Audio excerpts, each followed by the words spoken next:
4 सितंबर 2025। पहला पाठ कलोसियों के नाम संत पौलुस का पत्र, अध्याय 1, पद संख्याएं 9 से 14। जिस दिन से हमने आप लोगों के विषय में सुना है, हम निरंतर आपके लिए प्रार्थना करते रहे हैं। हम ईश्वर से यह निवेदन करते हैं कि वह आपको समस्त प्रजा तथा आध्यात्मिक अंतर्दृष्टि प्रदान करे, जिससे आप उसकी इच्छा पूर्ण रूप से समझ सके। इस प्रकार आप प्रभु के योग्य जीवन बिताकर सब बातों में उसे प्रसन्न करेंगे, हर प्रकार के भले कार्य करते रहेंगे और ईश्वर के ज्ञान में बढ़ते जाएंगे। आप ईश्वर की महिमामय शक्ति से बल पाकर सदा दृढ़ बने रहेंगे, सब कुछ आनंद के साथ सह सकेंगे और पिता को धन्यवाद देंगे, जिसने आपको इस योग्य बना दिया कि आप ज्योति के राज्य में रहने वाले संतों के सहभागी बन जाएं। ईश्वर हमें अंधकार की अधीनता से निकालकर अपने प्रिय पुत्र के राज्य में ले आया है। उसी पुत्र के द्वारा हमारा उद्धार हुआ और हमें पापों की क्षमा प्राप्त है। प्रभु की वाणी। संत लूकास के अनुसार पवित्र सुसमाचार, अध्याय 5, पद संख्याएं 1 से 11। एक दिन यीशु गेनेसरेत की झील के पास थे। लोग ईश्वर का वचन सुनने के लिए उन पर गिरे पड़ते थे। उस समय उन्होंने झील के किनारे लगी 2 नावों को देखा। मछुए उन पर से उतरकर जाल धो रहे थे। यीशु ने सिमोन की नाव पर चढ़कर उसे किनारे से कुछ दूर ले चलने के लिए कहा। इसके बाद वह नाव पर बैठकर जनता को शिक्षा देने लगे। उपदेश समाप्त करने के बाद उन्होंने सिमोन से कहा, नाव को गहरे पानी में ले चलो और मछलियां पकड़ने के लिए अपने जाल डालो। सिमोन ने उत्तर दिया, गुरुवर, रात भर मेहनत करने पर भी हम कुछ नहीं पकड़ सके, परंतु आपके कहने पर मैं जाल डालूंगा। ऐसा करने पर बहुत अधिक मछलियां फंस गई और उनका जाल फटने को हो गया।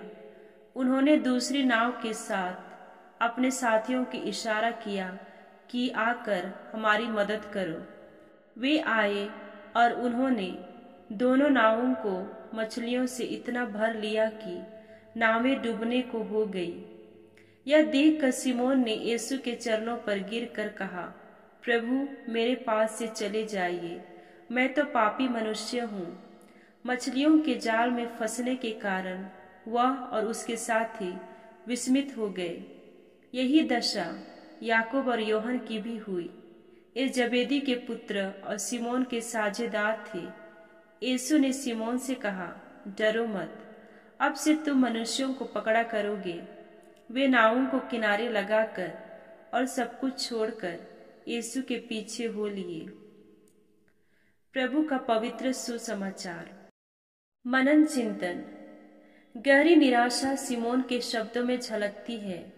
गुरुवर, रात भर मेहनत करने पर भी हम कुछ नहीं पकड़ सके। कुछ मछलियां उसे तृप्त कर लेती, लेकिन यीशु उसे मछलियों से भरे जालों से पुरस्कृत करते हैं। उन्हें बेचकर वह कई दिनों, महीनों तक अपने परिवार का भरण पोषण कर सकता था। मानवीय दृष्टि से देखा जाए तो कोई खुशी से उन मछलियों को इकट्ठा करेगा और जाकर एक अच्छा जीवन व्यतीत करेगा। लेकिन आश्चर्य की बात यह है कि सिमोन उन्हीं चीजों को छोड़ देता है जिनको पाने की उसकी तीव्र इच्छा थी। जिसकी भी वास्तविक मुलाकात यीशु से होती है, वह अतीत की हर आकर्षक चीज को छोड़कर यीशु का अनुसरण करता है। सच्चे शिष्यत्व का आधार गुरु के साथ एक वास्तविक मुलाकात होता है।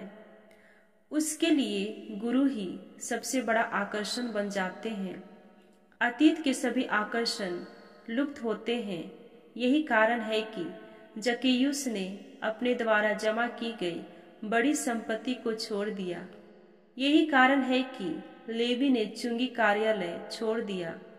यही कारण है कि समारी महिला ने पानी के घड़े को कुएं पर ही छोड़ दिया, ताकि अपने गांव वालों के बीच मसीह का प्रचार कर सके।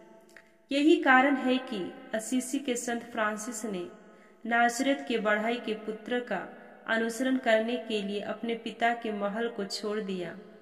यही कारण है कि पेतरुस ने यीशु को उत्तर दिया, हम किसके पास जाएं? आप ही के पास अनंत जीवन का संदेश है। शायद इस वक्त हमारे पास इस बात का सुराग है कि सुसमाचार का अमीर युवक अपनी संपत्ति क्यों नहीं छोड़ सका। यीशु के साथ उसकी मुलाकात वास्तविक नहीं थी। क्या मुझे अपने आप से यह नहीं पूछना चाहिए कि मुझे यीशु का अनुसरण करने का दावा करते हुए धन, अधिकार और पद को छोड़ना क्यों कठिन लगता है? मेरे लिए त्याग और आत्मत्याग करना इतना कठिन क्यों है? यीशु ने स्वयं हमें खेत में छिपे हुए खजाने और बहुमूल्य मोती के बारे में बताया। जो उसे पाता है वह सब कुछ उसके लिए छोड़ देता है। क्या यीशु से मेरी वास्तविक मुलाकात हुई है?